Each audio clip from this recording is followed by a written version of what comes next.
मोगाच्यानो आता आमी शिंपयेंतली मोतयां आयकुया. हॅरी आनी रोझी ही तरणाटी मोगार पडून काजार जाली. काजार बरे भशेन जालें. सगळ्या लोकांनी म्हणलें काय बरे जोडे, एकामेकाचो तो कितली मोग करतात, कितली खुशाल आसात आनी तांचें काजारी जिवीत बरें चलतालें. कांय म्हयन्या उपरांत रोझीन हॅरीक म्हणलें, लोक आमचो आतांय तोखणाय करता, आमी कितली मोगान जियेता, खुशाल आसा, ही बरी गजाल. पूण म्हजी एक सुचोवणी आसा. हॅरी म्हणटा, कसली सुचोवणी तुजी? आमी एकामेकाच्यो खंयच्यो गजाली आमकां बऱ्यो लागनात त्यो आमी बरोवन काडुया. तूं म्हज्यो बरोवन काड, हांव तुज्यो बरोवन काडटां आनी मागीर हांवें बरयल्लें हांव तुका वाचून सांगतां, तुवें बरयल्लें तूं म्हाका वाचून सांग आनी ह्यो बऱ्यो लागनासल्यो गजाली आमी कश्यो पयस करूं येता आनी हाका लागून आमचें फुडलें जिवीत आजून चड बरें, चड सुखाचें जावं येता हाचेर आमी लक्ष घालूंक जाता. हॅरीन जायत म्हणलें. 2 दिसां उपरांत रोझीन हॅरीक म्हणलें, म्हजें बरोवन जालें. आनी तिणें सुमार 3 पानां बरोवन काडलेलीं आनी ती एक एक विशय वाचूंक लागली. हॅरी शांतपणी आयकतालो. शेवटी ताच्या दोळ्यांनी दुखां भरलीं. रोझीचें वाचून जालें तेन्ना रोझी म्हणटा, तूं कित्याक रडताय? तुका दुखलें काय कितें? हॅरीन तकली हालोवन म्हणलें, ना. मागीर तिणें म्हणलें, आतां तुवें कितें बरयलां तें म्हाका वाचून सांग. हॅरीन म्हणलें, म्हाका तुजें थंय बरें लागना असलें कांयच ना, कांयच ना. तूं जशी आसा तशीच राव.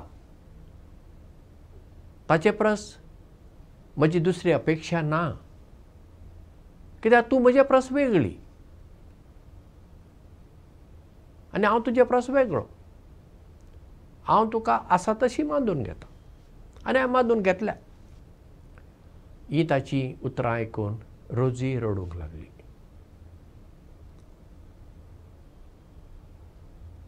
पळयात, हॅरी आनी रोझी ही मोगार पडून काजार जालेलीं आनी सुखी जिवीत तीं जियेतालीं, खुशालाय आसली तांच्या जिवितांत.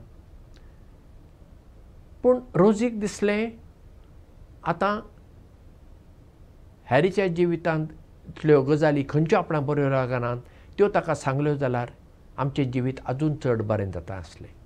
पूण हॅरीक दिसलें ताची कांय गरज ना, कित्याक जिवितांत संपूर्ण म्हणलीं कोण नात.